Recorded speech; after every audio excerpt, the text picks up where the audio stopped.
The Story of Kish by Jack London. Kish lived long ago on the rim of the polar sea, was headman of his village through many and prosperous years, and died full of honours with his name on the lips of men. So long ago did he live that only the old men remember his name and the tale, which they got from the old men before them, and which the old men to come will tell to their children and their children's children down to the end of time. And the winter darkness, when the north gales make their long sweep across the ice pack, and the air is filled with flying white, and no man may venture forth, is the chosen time for the telling of how Kish, from the poorest igloo in the village, rose to power and place over them all. He was a bright boy, so the tale runs, healthy and strong, and he had seen 13 suns in their way of reckoning time. For each winter the sun leaves the land in darkness, and the next year a new sun returns, so that they may be warm again and look upon one another's faces. The father of Kish had been a very brave man, but he had met his death in a time of famine, when he sought to save the lives of his people by taking the life of a great polar bear. In his eagerness he came to close grapples with the bear, and his bones were crushed. But the bear had much meat on him, and the people were saved. Kish was his only son, and after that Kish lived alone with his mother. But the people are prone to forget, and they forgot the deed of his father, and he being but a boy, and his mother only a woman, they too were swiftly forgotten, and ere long came to live in the meanest of all the igloos. It was at a council one night, in the big igloo of Cloche Quan, the chief, that Kish showed the blood that ran in his veins, and the manhood that stiffened his back. With the dignity of an elder, he rose to his feet, and waited for silence amid the babble of voices. "It is true that meat be apportioned me and mine," he said, "but it is ofttimes old and tough, this meat, and moreover it has an unusual quantity of bones." The hunters, grizzled and grey and lusty and young, were aghast. The like had never been known before. A child that talked like a grown man and said harsh things to their very faces. But steadily and with seriousness, Kish went on. "For that I know my father, Bok, was a great hunter. I speak these words. It is said that Bok brought home more meat than any of the two best hunters, that with his own hands he attended to the division of it, that with his own eyes he saw to it that the least old woman and the least old man received fair share." "Nah, nah," the men cried. "Put the child out. Send him off to bed. He is no man that he should talk to men and greybeards." He waited calmly till the uproar died down. "Thou hast a wife, Uggluk," he said, "and for her dost thou speak. And thou too, Masuk, a mother also, and for them dost thou speak. My mother has no one save me, wherefore I speak. As I say, though Bok be dead because he hunted over keenly, it is just that I, who am his son, and that Ikiga, who is my mother and was his wife, should have meat in plenty, so long as there be meat in plenty in the tribe. I, Kish, the son of Bok, have spoken." He sat down, his ears keenly alert to the flood of protest and indignation his words had created. "That a boy should speak in council," old Uggluk was mumbling. "Shall the babes in arms tell us men the things we shall do?" Masuk demanded in a loud voice. "Am I a man that I should be made a mock by every child that cries for meat?" The anger boiled a white heat. They ordered him to bed, threatened that he should have no meat at all, and promised him sore beatings for his presumption. Kish's eyes began to flash, and the blood to pound darkly under his skin. In the midst of the abuse, he sprang to his feet. "Hear me, ye men," he cried. "Never shall I speak in the council again, never again till the men come to me and say, 'It is well, Kish, that thou shouldst speak. It is well, and it is our wish.' Take this now, ye men, for my last word. Bok, my father, was a great hunter. I too, his son, shall go and hunt the meat that I eat.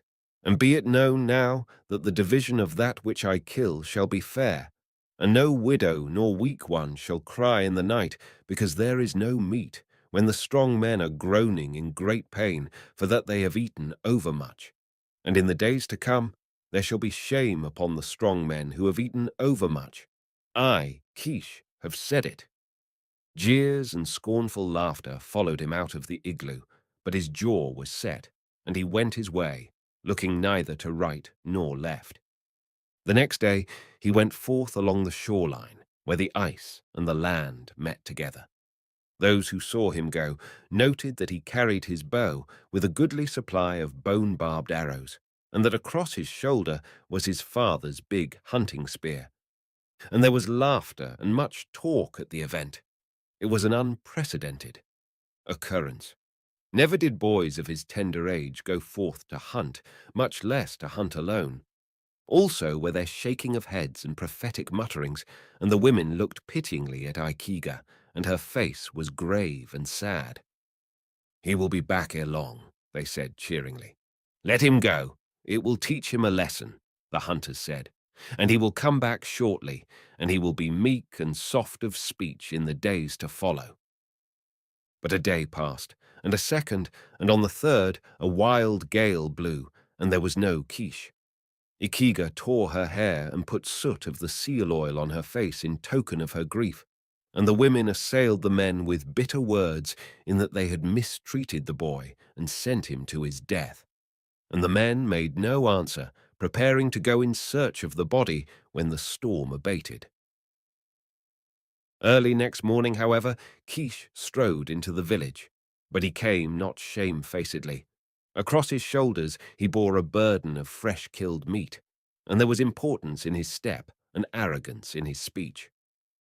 "Go, ye men, with the dogs and sledges, and take my trail for the better part of a day's travel," he said. "There is much meat on the ice, a she-bear and 2 half-grown cubs." Ikiga was overcome with joy, but he received her demonstrations in man-like fashion, saying, "Come, Ikiga, let us eat, and after that I shall sleep, for I am weary." And he passed into their igloo and ate profoundly, and after that slept for 20 running hours. There was much doubt at first, much doubt and discussion. The killing of a polar bear is very dangerous, but thrice dangerous is it, and 3 times thrice, to kill a mother bear with her cubs. The men could not bring themselves to believe that the boy Kish, single-handed, had accomplished so great a marvel. But the women spoke of the fresh-killed meat he had brought on his back, and this was an overwhelming argument against their unbelief. So they finally departed, grumbling greatly that in all probability, if the thing were so, he had neglected to cut up the carcasses. Now in the north, it is very necessary that this should be done as soon as a kill is made. If not, the meat freezes so solidly as to turn the edge of the sharpest knife, and a 300-pound bear, frozen stiff, is no easy thing to put upon a sled and haul over the rough ice. But arrived at the spot, they found not only the kill which they had doubted, but that Kish had quartered the beasts in true hunter fashion and removed the entrails. Thus began the mystery of Kish, a mystery that deepened and deepened with the passing of the days. His very next trip he killed a young bear, nearly full grown, and on the trip following, a large male bear and his mate. He was ordinarily gone from 3 to 4 days, though it was nothing unusual for him to stay away a week at a time on the ice field. Always he declined company on these expeditions, and the people marveled. "How does he do it?" they demanded of one another. "Never does he take a dog with him, and dogs are of such great help too." "Why dost thou hunt only bear?" Cloche Quan once ventured to ask. And Kish made fitting answer. "It is well known that there is more meat on the bear," he said. But there was also talk of witchcraft in the village. "He hunts with evil spirits," some of the people contended, "wherefore his hunting is rewarded. How else can it be, save that he hunts with evil spirits?" "Mayhap they be not evil, but good, these spirits," others said. "It is known that his father was a mighty hunter. May not his father hunt with him so that he may attain excellence and patience and understanding? Who knows?" Nonetheless, his success continued, and the less skillful hunters were often kept busy hauling in his meat. And in the division of it, he was just. As his father had done before him, he saw to it that the least old woman and the last old man received a fair portion, keeping no more for himself than his needs required. And because of this, and of his merit as a hunter, he was looked upon with respect and even awe, and there was talk of making him chief after old Cloche Quan. Because of the things he had done, they looked for him to appear again in the council, but he never came, and they were ashamed to ask. "I am minded to build me an igloo," he said one day to Cloche Quan and a number of the hunters. "It shall be a large igloo, wherein Ikiga and I can dwell in comfort." "Aye," they nodded gravely, "but I have no time. My business is hunting, and it takes all my time. So it is, but just that the men and women of the village who eat my meat should build me my igloo." And the igloo was built accordingly, on a generous scale which exceeded even the dwelling of Cloche Quan. Kish and his mother moved into it, and it was the first prosperity she had enjoyed since the death of Bok. Nor was material prosperity alone hers, for because of her wonderful son and the position he had given her, she came to be looked upon as the first woman in all the village, and the women were given to visiting her, to asking her advice, and to quoting her wisdom when arguments arose among themselves or with the men. But it was the mystery of Kish's marvelous hunting that took chief place in all their minds, and one day Uggluk taxed him with witchcraft to his face. "It is charged," Uggluk said ominously, "that thou dealest with evil spirits, wherefore thy hunting is rewarded." "Is not the meat good?" Kish made answer. "Has one in the village yet to fall sick from the eating of it? How dost thou know that witchcraft be concerned? Or dost thou guess in the dark merely because of the envy that consumes thee?" And Uggluk withdrew discomfited, the women laughing at him as he walked away. But in the council one night, after long deliberation, it was determined to put spies on his track when he went forth to hunt, so that his methods might be learned. So, on his next trip, Bim and Born, two young men, and of hunters the craftiest, followed after him, taking care not to be seen. After 5 days they returned, their eyes bulging and their tongues a-tremble to tell what they had seen. The council was hastily called in Cloche Quan's dwelling, and Bim took up the tale. "Brothers, as commanded, we journeyed on the trail of Kish, and cunningly we journeyed, so that he might not know. And midway of the first day he picked up with a great he-bear. It was a very great bear." "None greater," Bourne corroborated, and went on himself. Yet was the bear not inclined to fight, for he turned away and made off slowly over the ice. This we saw from the rocks of the shore, and the bear came toward us, and after him came Kish, very much unafraid, and he shouted harsh words after the bear, and waved his arms about, and made much noise. Then did the bear grow angry, and rise up on his hind legs, and growl. But Kish walked right up to the bear. "Aye," Bim continued the story. Right up to the bear Kish walked, and the bear took after him, and Kish ran away. But as he ran, he dropped a little round ball on the ice, and the bear stopped and smelled of it, and then swallowed it up. And Kish continued to run away and drop little round balls, and the bear continued to swallow them up. Exclamations and cries of doubt were being made, and Uggluk expressed open unbelief. "With our own eyes we saw it," Bim affirmed, and Bourne, "Aye, with our own eyes." And this continued until the bear stood suddenly upright and cried aloud in pain and thrashed his forepaws madly about. And Kish continued to make off over the ice to a safe distance, but the bear gave him no notice, being occupied with the misfortune the little round balls had wrought within him. "Aye, within him," Bim interrupted, for he did claw at himself and leap about over the ice like a playful puppy. Save from the way he growled and squealed, it was plain it was not play but pain. Never did I see such a sight. "Nay, never was such a sight seen," Bourne took up the strain, and furthermore, it was such a large bear. "Witchcraft," Uggluk suggested. "I know not," Bourne replied. I tell only of what my eyes beheld. And after a while the bear grew weak and tired, for he was very heavy, and he had jumped about with exceeding violence, and he went off along the shore ice, shaking his head slowly from side to side, and sitting down ever and again to squeal and cry. And Kish followed after the bear, and we followed after Kish, and for that day and 3 days more we followed. The bear grew weak, and never ceased crying from his pain. "It was a charm," Ugh Gluk exclaimed. "Surely it was a charm." "It may well be." And Bim relieved Born. The bear wandered, now this way and now that, doubling back and forth and crossing his trail in circles, so that at the end he was near where Kish had first come upon him. By this time he was quite sick, the bear, and could crawl no farther, so Kish came up close and speared him to death. "And then?" Klosh Kwan demanded. "Then we left Kish skinning the bear and came running that the news of the killing might be told." And in the afternoon of that day, the women hauled in the meat of the bear, while the men sat in council assembled. When Kish arrived, a messenger was sent to him, bidding him come to the council. But he sent reply, saying that he was hungry and tired, also that his igloo was large and comfortable and could hold many men. And curiosity was so strong on the men that the whole council, Klosh Kwan to the fore, rose up and went to the igloo of Kish. He was eating, but he received them with respect and seated them according to their rank. Ikiga was proud and embarrassed by turns, but Kish was quite composed.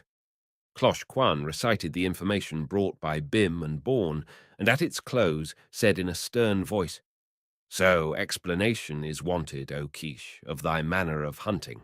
Is there witchcraft in it?" Kish looked up and smiled. "Nay, O Klosh Kwan, it is not for a boy to know aught of witches, and of witches I know nothing. I have but devised a means whereby I may kill the ice bear with ease, that is all. It be headcraft, not witchcraft." "And may any man?" "Any man." There was a long silence. The men looked in one another's faces, and Kish went on eating. And, and, and wilt thou tell us, O Kish?" Klosh Kwan finally asked in a tremulous voice. "Yea, I will tell thee." Kish finished sucking a marrow bone and rose to his feet. "It is quite simple. Behold." He picked up a thin strip of whalebone and showed it to them. The ends were sharp as needle points. The strip he coiled carefully till it disappeared in his hand. Then, suddenly releasing it, it sprang straight again. He picked up a piece of blubber. "So," he said, "one takes a small chunk of blubber, thus, and thus makes it hollow. Then into the hollow goes the whalebone, so, tightly coiled, and another piece of blubber is fitted over the whalebone. After that, it is put outside where it freezes into a little round ball. The bear swallows the little round ball, the blubber melts, the whalebone with its sharp ends stands out straight, the bear gets sick, and when the bear is very sick, why, you kill him with a spear. It is quite simple." And Gluk said, "Oh," and Klosh Kwan said, "Ah," and each said something after his own manner, and all understood. And this is the story of Kish, who lived long ago on the rim of the polar sea. Because he exercised headcraft and not witchcraft, he rose from the meanest igloo to be head man of his village, and through all the years that he lived, it is related. His tribe was prosperous, and neither widow nor weak one cried aloud in the night because there was no meat.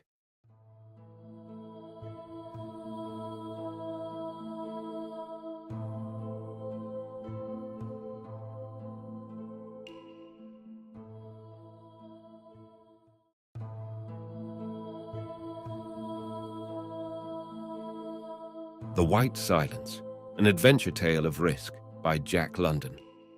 Carmen won't last more than a couple of days. Mason spat out a chunk of ice and surveyed the poor animal ruefully, then put her foot in his mouth and proceeded to bite out the ice which clustered cruelly between the toes. "I never saw a dog with a highfalutin name that ever was worth a rap," he said, as he concluded his task and shoved her aside. "They just fade away and die under the responsibility." Did you ever see one go wrong with a sensible name like Cassiar, Seawash, or Husky? No, sir. Take a look at Shookum here. He's— Snap!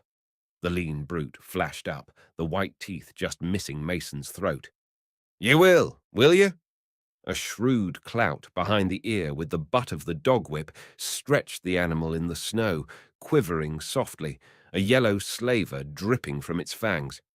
As I was saying, just look at Shookum here. He's got the spirit. Bet ye he eats Carmen before the week's out. I'll bank another proposition against that, replied Malamute Kid, reversing the frozen bread placed before the fire to thaw. We'll eat Shookum before the trip is over. What do you say, Ruth? The Indian woman settled the coffee with a piece of ice, glanced from Malamute Kid to her husband, then at the dogs, but vouchsafed no reply. It was such a palpable truism that none was necessary. 200 miles of unbroken trail in prospect, with a scant 6 days' grub for themselves and none for the dogs, could admit no other alternative. The two men and the woman grouped about the fire and began their meagre meal. The dogs lay in their harnesses, for it was a midday halt, and watched each mouthful enviously. No more lunches after today, said Malmute Kid. And we've got to keep a close eye on the dogs. They're getting vicious. They'd just as soon pull a fellow down as not if they get a chance. And I was president of an Epworth once, and taught in the Sunday school. Having irrelevantly delivered himself of this, Mason fell into a dreamy contemplation of his steaming moccasins, but was aroused by Ruth filling his cup. Thank God we've got slathers of tea. I've seen it growing down in Tennessee. What wouldn't I give for a hot corn pone just now? Never mind, Ruth. You won't starve much longer, nor wear moccasins either. The woman threw off her gloom at this, and in her eyes welled up a great love for her white lord, the first white man she had ever seen, the first man whom she had known to treat a woman as something better than a mere animal or beast of burden. Yes, Ruth, continued her husband, having recourse to the macaronic jargon in which it was alone possible for them to understand each other. Wait till we clean up and pull for the outside. We'll take the white man's canoe and go to the salt water. Yes, bad water, rough water, great mountains dance up and down all the time. And so big, so far away. You travel 10 sleep, 20 sleep, 40 sleep. He graphically enumerated the days on his fingers. All the time, water, bad water. Then you come to great village, plenty people, just the same mosquitoes next summer. Wigwams, oh, so high, 10, 20 pines.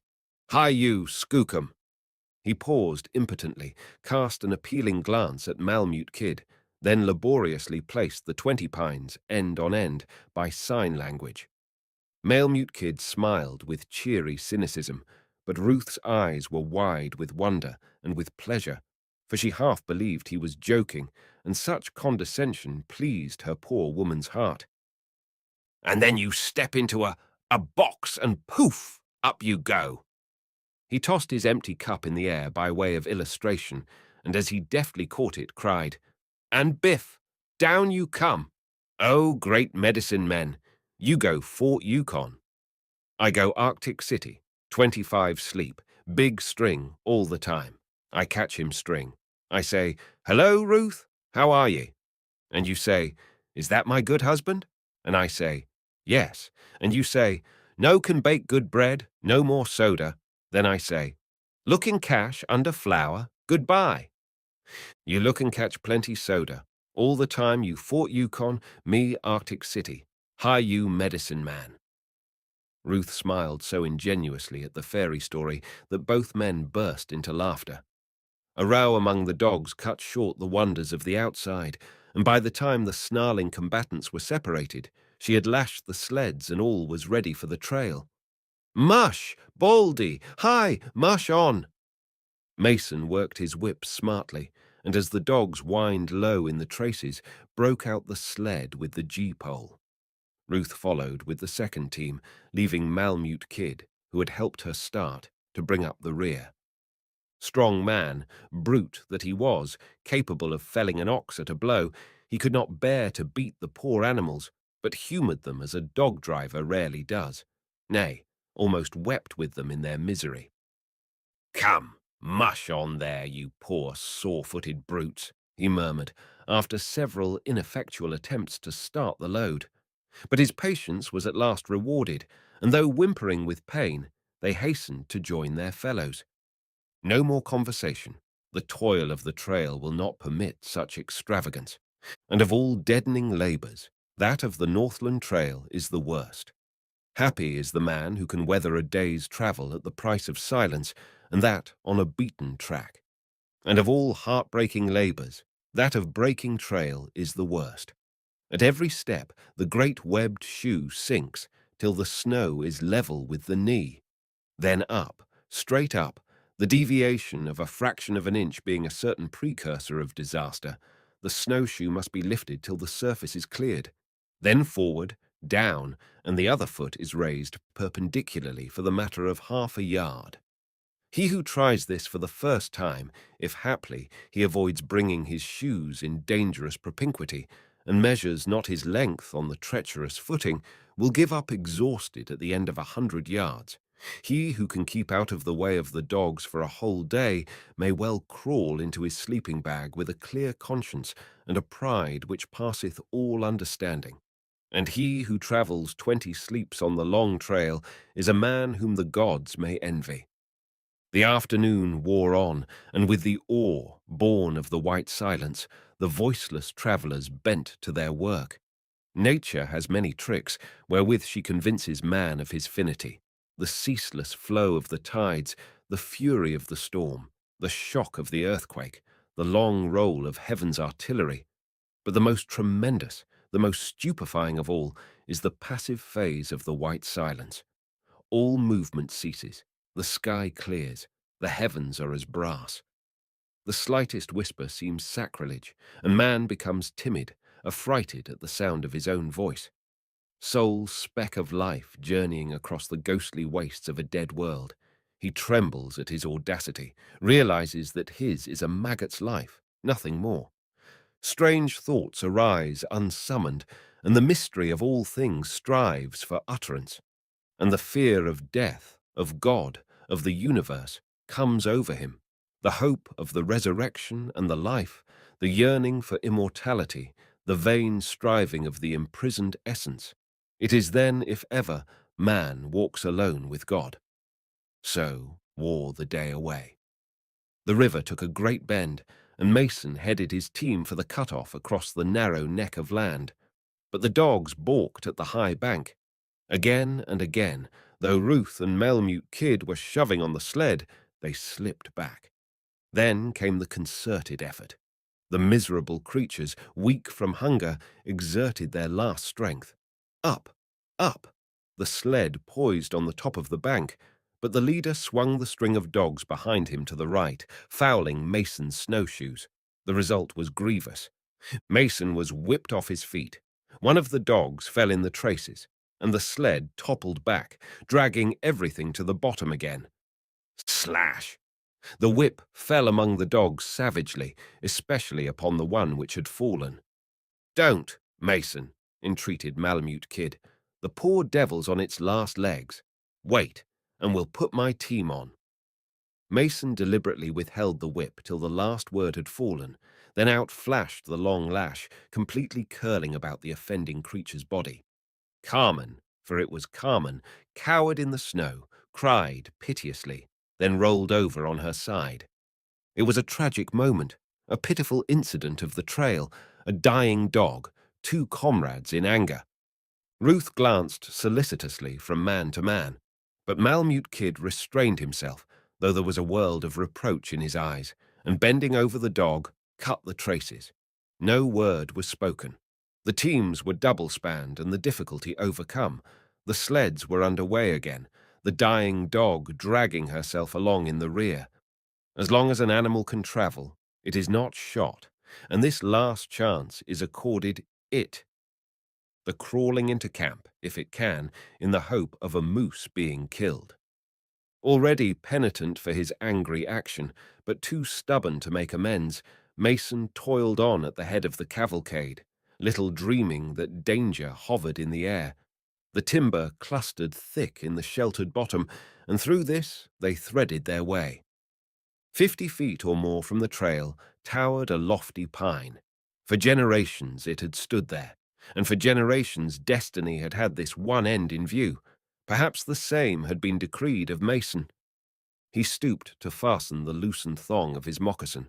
The sleds came to a halt, and the dogs lay down in the snow without a whimper.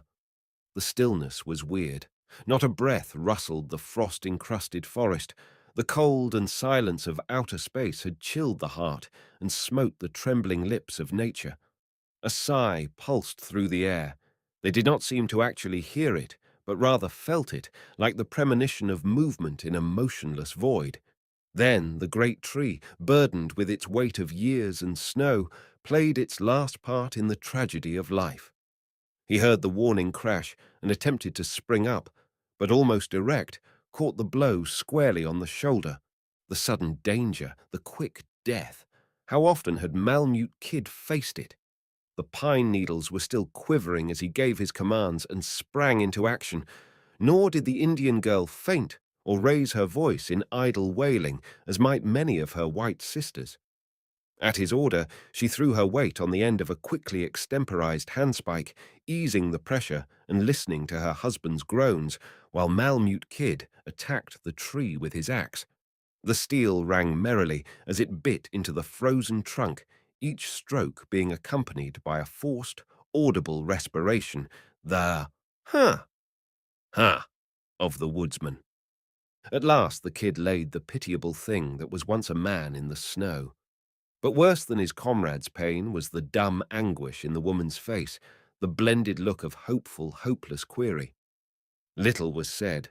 Those of the Northland are early taught the futility of words and the inestimable value of deeds.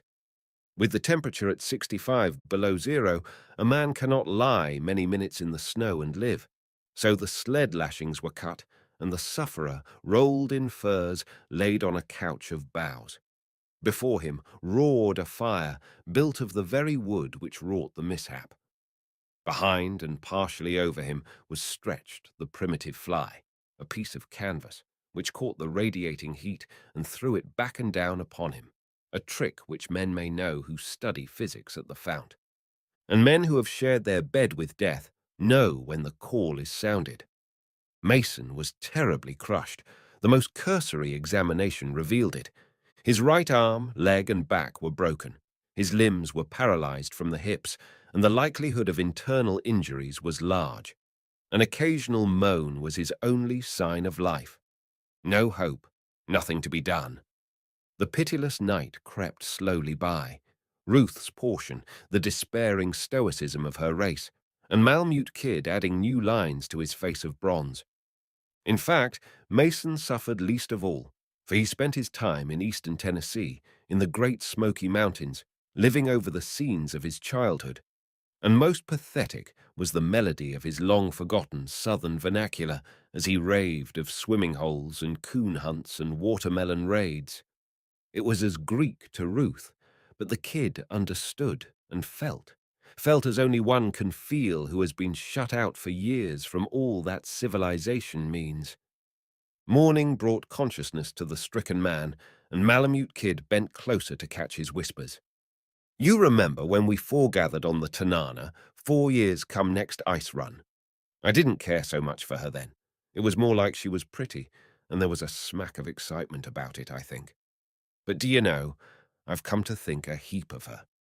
She's been a good wife to me, always at my shoulder in the pinch, and when it comes to trading, you know there isn't her equal. Do you recollect the time she shot the Moosehorn Rapids to pull you and me off that rock, the bullets whipping the water like hailstones? And the time of the famine at Nucluquieto, when she raced the ice run to bring the news? Yes, she's been a good wife to me, better than that other one. Didn't know I'd been there. Never told you, eh? Well, I tried it once, down in the States. That's why I'm here. Been raised together, too. I came away to give her a chance for divorce. She got it. But that's got nothing to do with Ruth. I'd thought of cleaning up and pulling for the outside next year, her and I. But it's too late. Don't send her back to her people, kid. It's beastly hard for a woman to go back. Think of it. Nearly 4 years on our bacon and beans and flour and dried fruit, and then to go back to her fish and caribou. It's not good for her to have tried our ways, to come to know they're better than her people's, and then return to them. Take care of her, kid. Why don't you— But no, you always fought shy of them. And you never told me why you came to this country. Be kind to her and send her back to the States as soon as you can. But fix it so she can come back. Liable to get homesick, you know. And the youngster, it's drawn us closer, kid. I only hope it is a boy. Think of it. Flesh of my flesh, kid. He mustn't stop in this country. And if it's a girl, why, she can't. Sell my furs. They'll fetch at least 5,000, and I've got as much more with the company. And handle my interests with yours. I think that bench claim will show up. See that he gets a good schooling. And kid, above all, don't let him come back. This country was not made for white men. I'm a gone man, kid. 3 or 4 sleeps at the best. You've got to go on. You must go on. Remember, it's my wife. It's my boy. Oh, God, I hope it's a boy. You can't stay by me, and I charge you, a dying man, to pull on. Give me 3 days, pleaded Malamute Kid. You may change for the better. Something may turn up. No, just 3 days. You must pull on. 2 days. It's my wife and my boy, kid. You would not ask it. 1 day. No, no, I charge. Only 1 day.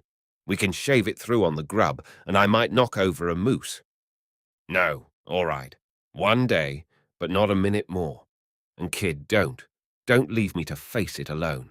Just a shot, 1 pull on the trigger. You understand? Think of it. Think of it. Flesh of my flesh, and I'll never live to see him. Send Ruth here. I want to say goodbye and tell her that she must think of the boy and not wait till I'm dead. She might refuse to go with you if I didn't. Goodbye, old man. Goodbye. Kid, I say, sink a hole above the pup, next to the slide. I panned out 40 cents on my shovel there. And kid— He stooped lower to catch the last faint words, the dying man's surrender of his pride. I'm sorry for, you know, Carmen. Leaving the girl crying softly over her man, Malamute Kid slipped into his parka and snowshoes, tucked his rifle under his arm, and crept away into the forest. He was no tyro in the stern sorrows of the Northland, but never had he faced so stiff a problem as this.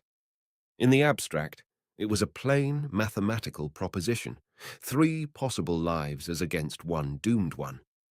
But now he hesitated.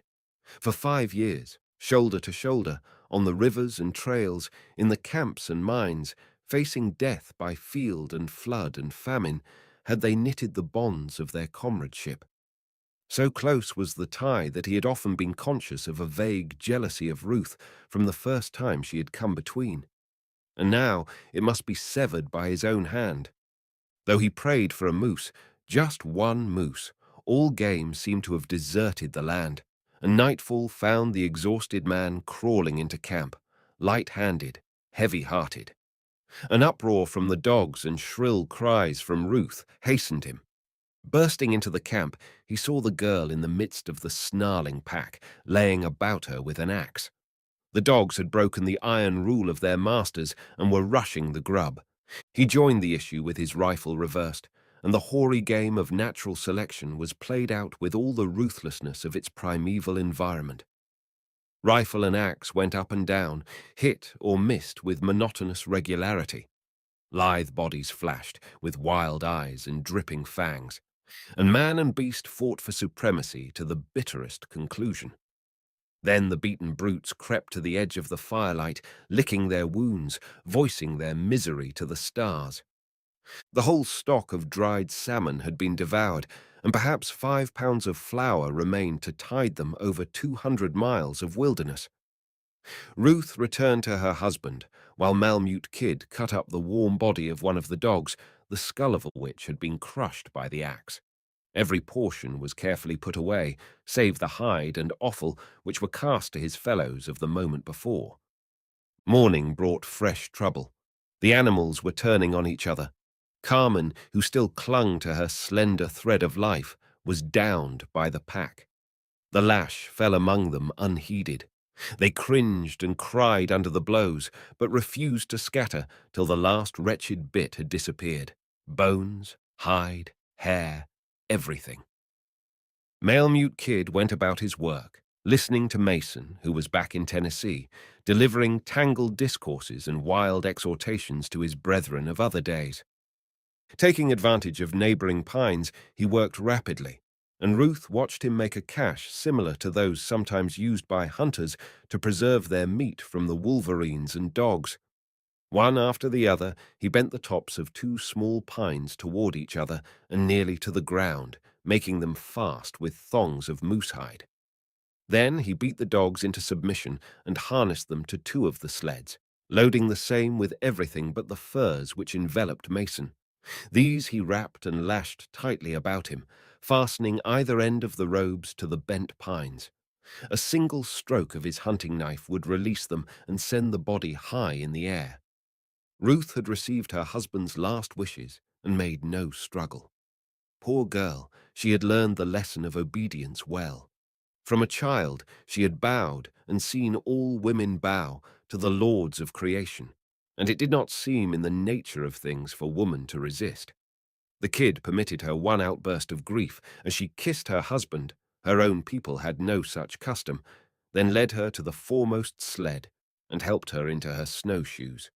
Blindly, instinctively, she took the gee-pole and whip and mushed the dogs out on the trail. Then he returned to Mason, who had fallen into a coma, and long after she was out of sight, crouched by the fire, waiting, hoping, praying for his comrade to die. It is not pleasant to be alone with painful thoughts in the white silence. The silence of gloom is merciful, shrouding one as with protection and breathing 1,000 intangible sympathies. But the bright white silence, clear and cold under steely skies, is pitiless. An hour passed, 2 hours, but the man would not die. At high noon, the sun, without raising its rim above the southern horizon, threw a suggestion of fire athwart the heavens, then quickly drew it back. Malemute Kid roused and dragged himself to his comrade's side. He cast one glance about him. The white silence seemed to sneer, and a great fear came upon him. There was a sharp report. Mason swung into his aerial sepulchre, and Malemute Kid lashed the dogs into a wild gallop as he fled across the snow.